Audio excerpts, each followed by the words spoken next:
It is Friday morning and I was super excited about the day, and then guess what happened? I got this weird sensation in my uterus and I realized I'd gotten my period. Today's topic is about periods. So I am very passionate about this topic because I've had a long battle with my hormones and I finally have them quite stable, but I still get, you know, symptoms around my period, symptoms in the middle of my cycle, and I think that every female should understand their natural cycle. But if you are on the pill, that is completely okay. A disclaimer before I go on, and I say it in every pill video or menstrual video, I do not condone going off the pill unless you talk to a medical professional first. I think that the pill is fine for a lot of women. However, for me, it did not agree, so I had to go off the pill. So that is why I am not on the pill. I actually love knowing my natural cycle and I track my cycle, which brings me to my next point. I absolutely love the app, and this is not sponsored. I've used it for a couple of years now. It's called Clue app. Day one of my period, yes, and I have extreme menstrual cramps. I do suggest that you download the Clue app if you aren't on the pill, because it really does allow you some insight into your cycle, and you can go and analyze your cycle. So oh my god, my nail is disgusting, I'm sorry, but look at all of that. That is like a lot of content right there.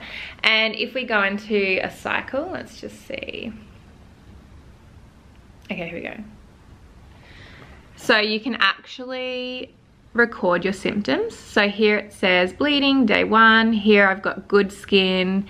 Here I've got craving chocolate on day 7. Weird. Oh no, that's not weird. That's period. Day 16, I've got chin pimp to the max. So there was a period about 3 months ago where I was getting chin cysts every month without fail on the same day. So it was days 14 to 17, I was getting huge cysts on my chin.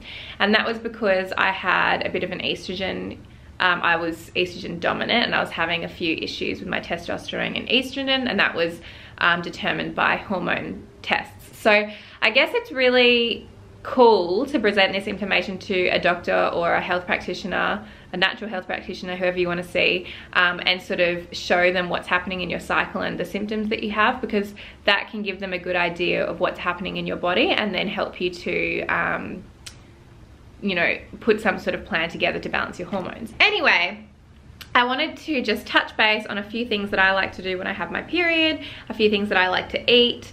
A lot of people don't really understand, you know, that there are certain foods that you should and shouldn't eat throughout each phase of the menstrual cycle. There are 4 phases of the menstrual cycle. I've written a whole ebook on this, by the way, it's on my website, but I want to just mainly stick to the period or luteal phase, which is your PMS phase. And throughout this phase, you should actually avoid meat and dairy. And a lot of people think that you should actually eat a lot of meat and dairy because you're losing iron and things like that. So people automatically think, oh, I'm on my period, I'm going to eat a steak. But that actually, those foods actually contain arachidonic acid, I think that's how you pronounce it. And that can contribute to an increase in prostaglandins. So prostaglandins equals cramps.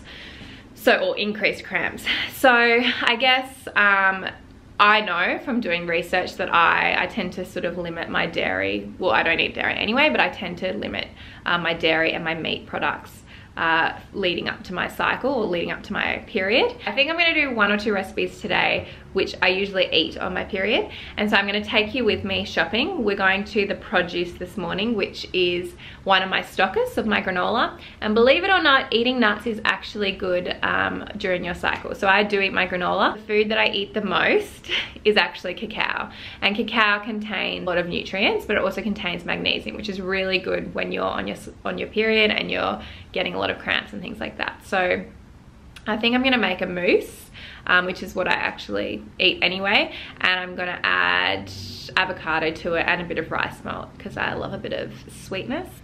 One other thing I want to say about hormones is that they are heavily influenced by stress. If you have a lot of stress going on in your life, your cortisol levels will increase, and cortisol is a hormone, so it will affect all of your other hormones. So it's really important to understand that even if you're eating right, even if you seem to be doing everything right, you've cut out dairy, you've done all the rest of it, if you've got a really high stress job or whatever it is, that's fine, but you need to figure out a way to lower your stress levels at some point, and it has to be worked on every day. So I am an extremely highly strung person. I get stressed probably every day, but I actually have learned a technique because I'm not always into meditation. I do go through phases where I love meditation, and then other times I'm like, I don't want to confront those issues right now. Like, I don't want to sit for 5 minutes and think about my life. But there's another technique which I love, and I do it most days, and it can be wherever you are. So sometimes it's while I'm sitting at my desk, sometimes while I'm in traffic driving, sometimes it's just while I'm waiting in line at the supermarket. I put my hand on my heart, I breathe in and out. I don't think of anything else but my heart. Like, I just try and feel my heartbeat through my hands, but also through my body. Do it with me now, guys. Do it with me now. And because, you know, you really have to feel for your heart and you want to feel that beat, you actually have to really drop your breathing to be able to feel that. And that whole process actually lowers your heartbeat. And physically lowering your heartbeat physically lowers your cortisol levels. So if you can do this for, you know, 3 to 4 minutes a day, 3 times a day, or just 3 to 4 minutes a day, you are still lowering your heartbeat. If you're not into meditation, you're not into yoga, this can be an alternative for you, because there's nothing weird about it. I mean, yeah, sometimes you're sitting in the supermarket and someone's like, is she having a heart attack? I'm not. I am being mindful. I'm gonna get straight into the next part of this video, which will be creating my favorite PMS mousse.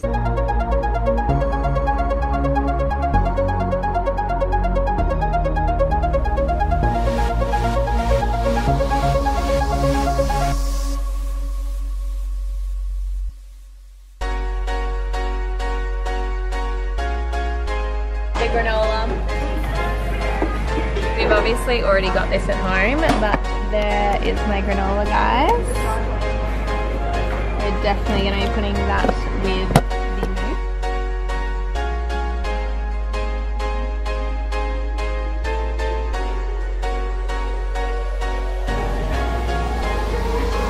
Okay, this is my favorite bit.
So guys, that concludes the end of my PMS vlog. I hope it was helpful, and if you have any questions, please comment them in the section below.